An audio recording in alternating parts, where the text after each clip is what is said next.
also. Yeah, that carry I can use it any time, no, while adding only. So Not like any element, sir, to E L. and Yeah, any element you can use that carry for. that's what I got Yeah, out. that's what mentioned here, right? That's what I say. You can use. There will be only one carry forward while performing addition operation also, or any other problem also. Oh, Okay. okay, sir. Hope Okay. you understand. You can understand here. Here you see. When compared to previous one, you can understand this slide. N plus R is a better example. I'm using this 14 one carry to above 6, which brings 7, right? Yes, sir. Yeah. So which means again 15.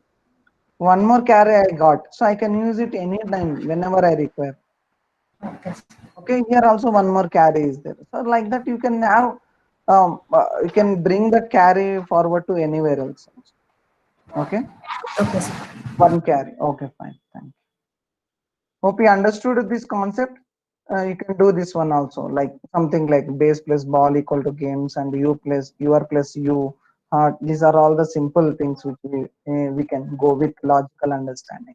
So you need to bring your system into logic. Why? Because AI, these people, why? Because people are thinking that AI is hard and difficult, and when such kind of terminology comes, so this logic people are unable to find out the logical thinking in AI. So AI should be in such a way that it should think in a logic way, and it should follow constraints and finally bring the solution at the end. That is our intention of making an AI as an intelligent system. Okay. So this is about the crypt arithmetic problem. So moving to game playing, we are going to discuss today. Very important concept, and where I need to concentrate more on this also.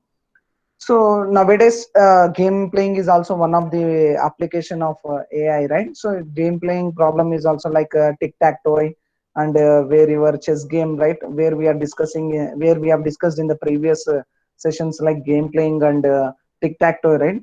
So where we require, why we are concentrating nowadays, most of the people are what you call concentrating on these kind of things in games also. While one interesting concept I want to discuss is when we develop when we develop such kind of a softwares for things, people will think more about how they are reliable. When comes to game playing, even there are lot of errors, these people are avoiding those errors and they are enjoying the games here, right?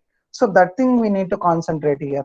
So people are not concentrated on mistakes which has been done in the systems or anywhere, like cheat codes which you are already playing in like some other games, like. So better example, we can like we used to play with cheat codes. So people are enjoying such kind of things even though there are errors, right? You also might be enjoying even though there are some errors which has been leading to some advantage. So there will, even though there are errors in such kind of game playing things, the people are enjoying it a lot. Even small kid, whether we can have a small game or medium games or high level games or bigger games, people like playing, who are playing like age wise, if we consider people who are at the small age to middle age to youth and senior most people are also playing games in a, what you call in a, what you call, and they are enjoying games actually in a different even in this lockdown also they used to enjoy a lot with more with mobiles. Why? Because nowadays people are keeping their phones in handy only. Whenever they used to get bored, they used to play with games or stress relief, like that. So game playing is also one of the important application in AI, right? So sometimes these systems have to think logically. One better example I can give where a player and a system can't be what you call beat each else. What you call, it's very unbeatable game is tic tac toe. So if both players play intelligently in a, they're thinking in a logical way, so it will be a tie, right? So where I want to show you here one small video. So at the end we'll show you why, because we need to think about we need to discuss about min max strategy, right? So we'll go with that. So here we need to build a game in such a way that, so we require some interfaces where there should be some user friendly, simple, and even a small kid to senior most people should understand these kind of interfaces and navigations, right? So they need to understand each and every terms. Many human experts exist to assist in the developing of the, yeah.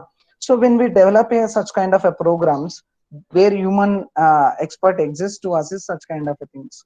So even not only expert, even small people, like even they know small coding techniques also, they can develop what you call gameplay. Games provide a structured task wherein success or failure can be measured with least effort. Yes, obviously. Suppose if you take example of a Ludo game, so where there are two players can play, or one player and the other side will be the system, or four players can play, where four players can play, where the constraint is that if all four coins reach to home, it is a win, and the other people are losing, the control will be given to other three people, and they can play each other, something like that, for second, third and fourth position. So this is what important thing we need to concentrate. Why we are discussing about game playing is, we'll see further. So this is where we need to concentrate on history of gaming in AI. Okay. Hemant, sorry to disturb you. Can you please take screenshot on behalf of me and attendance also? Yeah. Send attendance to me. Yeah. Okay. So here this is about history of gaming in AI. So first, coming to, we have discussed like this also in intelligent systems and history of AI. And so now we are discussing history of gaming in AI. So first they have first and foremost, Dartmouth conference was held in 1950, the birth of AI. And in Samuel's Checkers, one more game came in 1956 by IBM Checkers. First AI demonstrated. And the third one is Bernstein Chess AI, 1958, first fully functional chess AI developed for the artificial intelligence system. And the fourth one is Checkers AI win. So you can see many of the Mac Hack, Zobrist, first AI beats human amateur, and chess AI beats person in tournament, Mac Hack, and here Samuel's program wins game against the person. So system is winning against the person. Convolutional nets first demonstrated, then CNN. Okay, so multi-layer neural network approach where neurons widely known. So the backdrop has been identified here.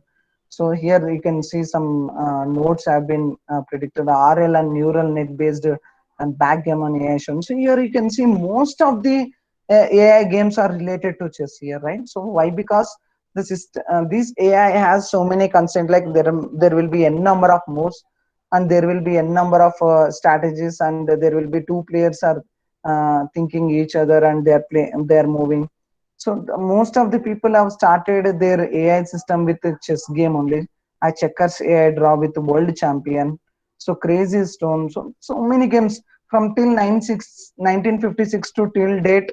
Deep. So here Google bought Deep RLAI company for $400, $400 million. So this is where deep learning concept comes at in the year 2014. So okay, here you can see 2008 MCTS Go AI beats four Dan player. We have seen this one also, right? Where which one, right?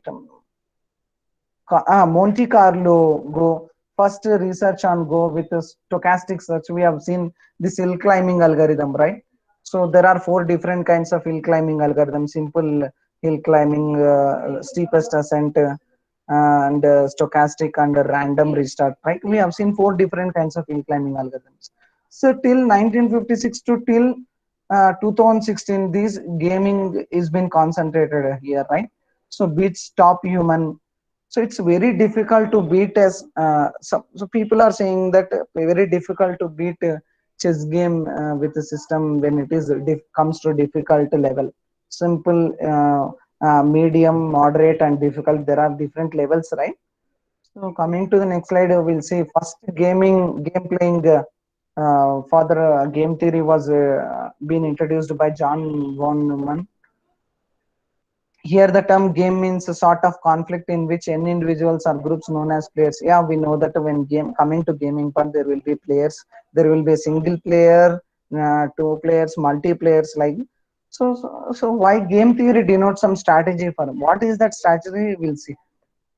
So there are two kinds of strategies are there. We'll discuss that one. So here game theory denotes two strategies. So why we are talking about this one is, so even though game playing also been comes into with Python programming, I'll show you one tic-tac-toe. Why? Because it's very tic-tac-toe is called as the unbeatable game when comes to the system and human related part.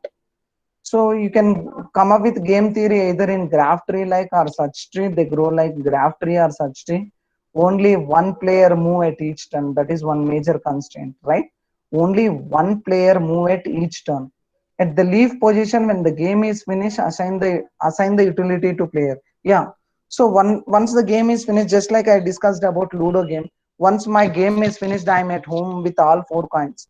The utility or the assignment is given to other player. So one turn will come for mine. If I roll the dice, then it will move. If 6 comes, means among 4 coin, one coin will come out in Ludo game. The other person, if 6 comes, means again my turn comes. That is one more constraint I have been seen over there. And if not, the turn will goes to other player. That is constraints. So with constraints, we can design a game for AI, right?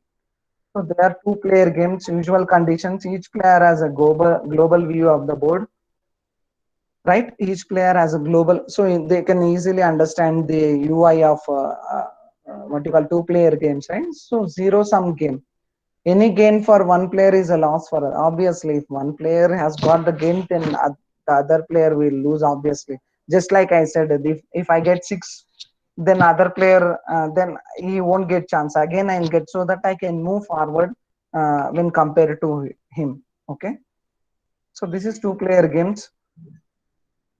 You know all about these things, right? Game playing and all those things. The only knowledge we need to provide the rules.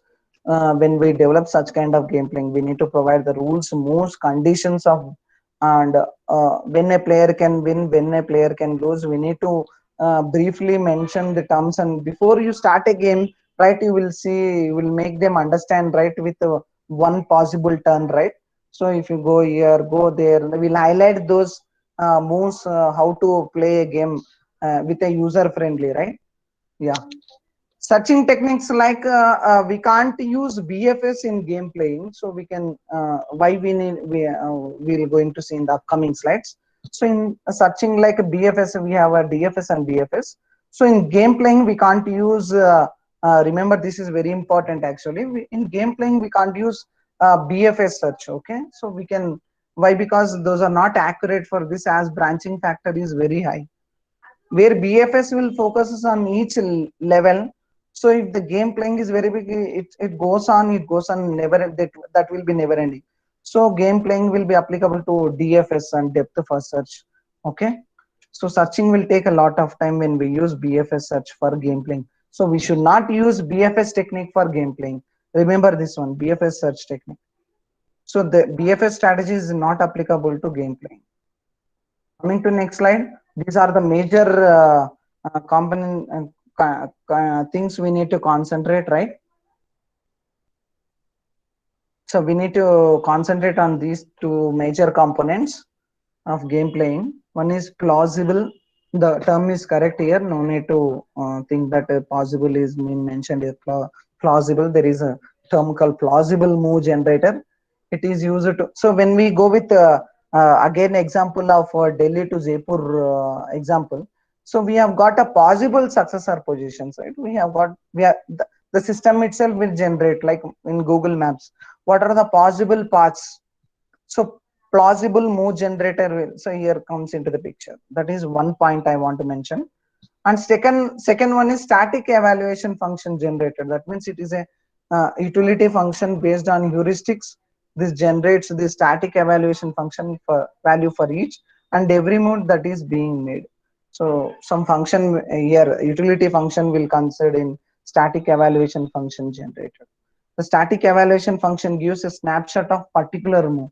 If we take just like one more example, like hill climbing algorithm, right? If we take this move, it should lead to the successor hill climbing. So the next move will be dependent on the neighbor one. So we have discussed in the previous session also, right? Static evaluation function gives a snapshot of particular move. Okay. So if you take this move, so the system should think in an intelligent way. So if I place in a tic-tac-toe X and two symbols will be taken by two players who want X. So they should play some with intelligently. Okay. This is where I want to mention. So 5 minutes we are going to finish it off min-max strategy, and the next session we are going to finish it off alpha beta pruning. Okay. So let's go with min-max strategy. So there are two strategies for game playing. One more thing, we should not use BFS for game playing. And there are two possible components. One is plausible generated and static evaluation function generator. Means how to which gives a snapshot of a particular move. So here coming to there are two strategies for game playing, as I said, right now, min max and alpha beta pruning. So two strategies for game playing. Remember this one. The most common search technique in game playing is min-max search procedure. We have already seen, as I have shown, I have given that link in the previous starting sessions of tic-tac-toe. So today we'll see at the end just a one minute of video, that is. So min-max search procedure. So it is a depth first, depth limited search procedure used for games like chess and tic-tac-toe. Okay, so we can't use BFS, so it is a depth first, depth limited search procedure. It is used for games like chess and tic-tac-toe. Okay, we'll see how that is applicable. Min-max is applicable to tic-tac-toe in a video, and we'll see. So min-max allows two functions. Min-max algorithm allows two functions, as we have discussed here. One is move generator, one is static evaluation. It generates all possible. What is move generator is, just like I said, Delhi to Jaipur, all possible moves can be generated from the current position. And static evaluation is, it returns depending upon the goodness from viewpoint to two player. So when two players are there, it shows some what you call goodness among those things. Okay. So moving to next slide. So this is where I want to discuss. This algorithm. So it's a two-player game. So we call the first player as a player one and second player as player two. So here two-player game will be like this, from starting node A to B, C, D up to so on O. So we discuss about this graph tree. Okay. So this is a two-player algorithm. So we call the first player as player one and second player as player two. The value of each node is backup from its children. Okay. So what is the backup? We'll see here. The value of each node is a backup from its children. Okay. For player one, the backup value is the maximum value. Okay.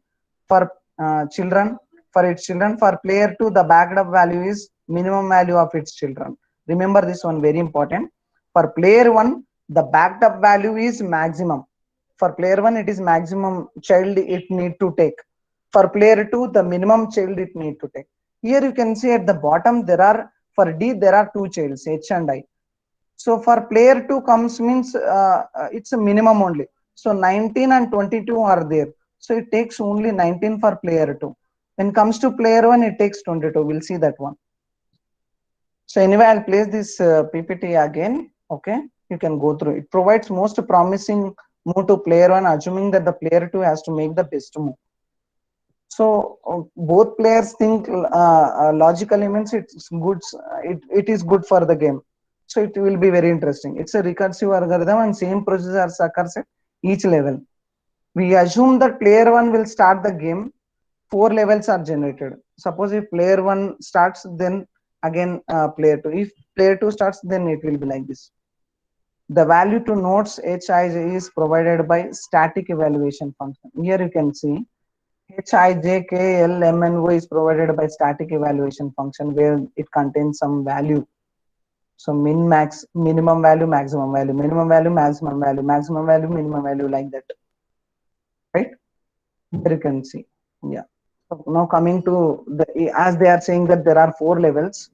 How can you say that there are 4 levels? A is 1 level, BC is 2nd level, and these 4 are 3rd level, and the bottom is 4th level. This is what they mentioned actually here. You can see.